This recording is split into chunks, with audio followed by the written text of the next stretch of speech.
Hi, my name's Clay Michaels, and I wrote the music for The Count.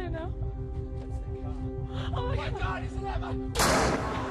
I've been writing music practically all my life, since I was about 6 years old, when my parents bought me a piano for $50, chucked it in the lounge room, and I started tickling the ivories and started playing by ear, which I have been doing until current day, and right now I'm 27 years old. What the fuck are you doing? We're here for this shit. We've fucking got it. Let's get the fuck out of here. What's this got to do with my family? You don't understand, do you? You don't get it. Right? I've got your little girl, 7 years of age apparently, and I've got your fucking wife, Maria. So yeah, basically when Luke approached me, I was at a point of giving up. Daniel Reeder, who plays Marco in the film The Count, asked me to, said that Luke was looking for musicians and a composer for the film, and I dropped everything. I was completely consumed and engulfed in that project, in that thought of writing for that project. So basically what I did was I went and I set up a studio in my home in Bendigo, Victoria. Set up a full studio, complete studio, completely darkened it so hardly any light would get in from outside, and I locked myself in there for about 4 or 5 months until basically it was time to write for The Count. And at that stage, it was just, I suppose, I went a little bit, because I'd always written happy sort of, really exciting sort of contemporary music, like contemporary Christian or dance or hip hop, all that sort of stuff. The real exciting, like, you know, bubblegum CCM sort of stuff. But yeah, so basically what happened was I locked myself in the studio and went from there. So I could basically in myself get shit scared in my own right and write better music for The Count. So when it came to the point where I was asked to write the full score feature, I had 2 weeks. I was given 2 weeks to score 45 minutes of a film, and basically once I was given the footage, I watched it over and over and over, studied, and worked out what instruments I wanted to use. So basically, as the film goes in 3 parts, we've got Jericho, we've got Marco, we've got Amy, and we've got Chris. So basically, the 4 actors, I wanted to sort of engulf the other 3, Dan, Daniel, Big Dan, Little Dan, and Nicole. I wanted to put them in the one sort of category, as in they're all the victims of Jericho, and then you've got Jericho's character. Locked away! Locked away! From the world! That you fucking know. So basically what I wanted to do with the film was create a unique sound that hasn't been heard before and hasn't been done in music before. So inspiration for that was from the Inception soundtrack from Hans Zimmer. I wanted to use trombones because they're very big and trombones are in at the moment. They're a very hot sound, brass. So basically where I got the inspiration for Jericho's sound, I don't know by watching the movie if you've picked it up. Basically, one of my pet hates is when it's a hot day, you just want to sit down, enjoy some nice peace and quiet with the air conditioner on, it's 35, 40 degrees outside, and the next door neighbour is out there with a 30-year-old lawnmower, mowing his lawns, whippersnipping, and got a leaf blower out and doing all that sort of stuff.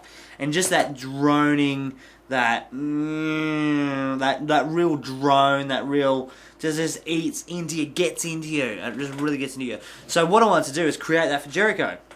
So basically when Jericho comes on screen and when Jericho goes off screen, we've got that instrument. So what I used was a trombone, I used a trumpet, and also used very, very low strings with that as well. I hit the one note and I used the pitch wheel on a piano, on a keyboard on a workstation to move that up a couple of pitches and then back down again, below a couple of pitches, then back up again. And use that to create that droning sound, that annoying, intensifying, like digs right into your head of the lawnmower guy next door. Please. What? Fucking gay, mate. What the fuck was that shit, huh? What the fuck was that? There's no fucking end to this shit. Nothing but a fucking wet cut. Nothing but a fucking pussy. I'm glad we got. When I'm writing film music, I tend to favour the epic side of music, the large sounds, the big sounds. I don't usually go for small instruments, small instrumentations just with one or two instruments. I'm more, I find myself personally excel in a large instrumentation with a full orchestra or a full band with your two guitars, your drums, your keyboards, your percussion, your organs and everything like that. I love a big sound, like bands like El Devo. I love Black Eyed Peas in some respects, with some of their music sounding nice and big. And it just bands like that, and also even like certain tracks by Maroon 5, all that sort of stuff, that it's a large sound. So as far as genres go, with my music, but either film or contemporary, I don't tend to favour any particular genre, but I like turning any genre into something that I can craft myself, more like a fusion. So I like turning pop into, perhaps with rock sort of thing, and make a pop rock, and also even classical, something like Il Divo with guitars, or Il Divo with drums and synths and all that sort of stuff. So lately, as I've moved into the film composing business, I've favoured more the traditional instruments like your strings, your harps, and all that sort of stuff. And so I don't really have a favourite genre, but I do enjoy writing anything, but mainly large sounding tracks. Okay. Now, I haven't spent a lot of time trying to figure this next game out, so you'll fucking forgive me if I'm a little bit fucking slow on the introductions, on the speeches. And the way I usually start writing a track is I watch the scene that I want to start scoring, and then I start just playing around with a piano instrument mainly, or just a solo violin, something like that, and see what sort of what melody and because I believe every scene has a key. Every scene has a key, has its own pitch, its own tone, and it's a matter of finding that, matching that emotion of the voice of the characters with the pitch and the tone of an instrument. So I like to use, it doesn't matter what instrument I use, but I like to use a piano or a violin, something like that. And from there, I move from there, and then I start laying something down. So I basically, with the program I use, you've got your instruments, and say here you've got basically a low rumble. Perhaps we'll go down. You've got an ostinati cello. So I go with ostinati cellos to start that off, and basically from there you write in what you want to do. You put in your track where you want. They're all notes here, and you go from there and you match that with the scene. And then basically you start off with one instrument, and then you go and you move on to other instruments. So I've started off with this track. I've started off with ostinati strings, and then I've gone on to other instruments as well, like bass strings, a single sustain, and pizzicato, and all that sort of stuff as well. And then you layer them all together, and and at some point you end up with a complete score. Check what's there, check what's there. Guys? Jesus. Oh my god. Oh my god, oh my god. What the hell is this? Oh my god. No, seriously. Count was such an exciting project to work on, and I suppose as far as favourite parts go in the Count, I love everything the same in the Count. To a degree, there are three main key scenes. There's four main key scenes. There's one where little Dan, Chris in the movie, gets his leg broken, where Jericho steps on his leg, and you just hear that crunch, and how we done the sound design for that. And I really wanted to make that important, because that was a key scene where Jericho was proving to these guys that he was serious, that he wasn't messing around. So I knew it was an important scene in the film. So from there I wanted to make it important. So that's why I used the instrumentation I did in that spot. The second one was the finger breaking scene in a minor way, where Nicole, Amy, got her fingers broken by Jericho. That was a second sort of little rumble before it really started happening. And then the third scene was where Dan got shot. Basically, where Dan got shot, I knew that was the almost the climax, the zenith of the film, to a degree where, as far as emotional impact. So I wanted to create something so sad, so destroying, that would just tear away at your soul, that you fall in love with his character, and then all of a sudden this complete bloody psycho has come in and he's destroyed her.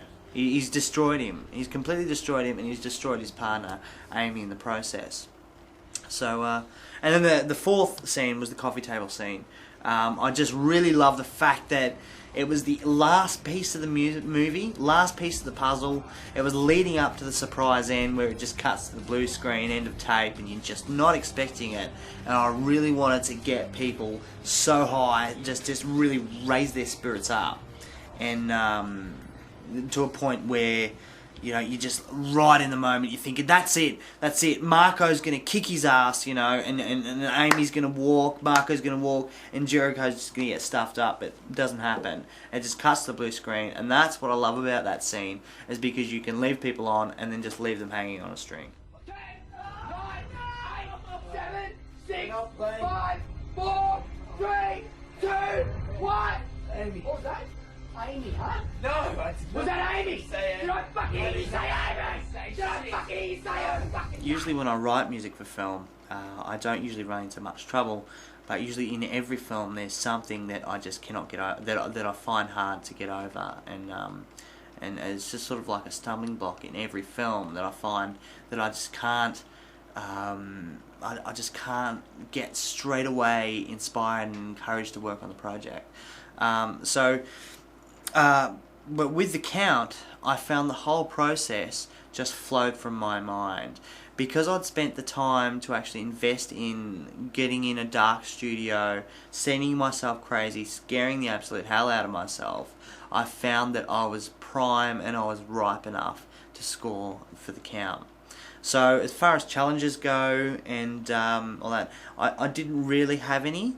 It was more a challenge to, because I'm only new also, it was more a challenge to get everything sounding the way that I wanted it to sound, to achieve that sound that I had in my head in the studio and on DVD.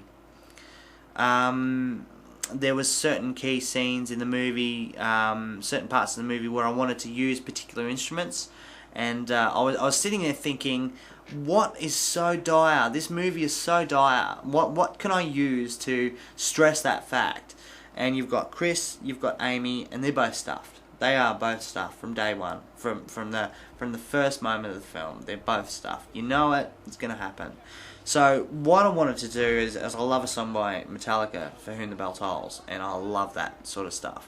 So what I wanted to do is add a big, massive tubular bell sound into the Count.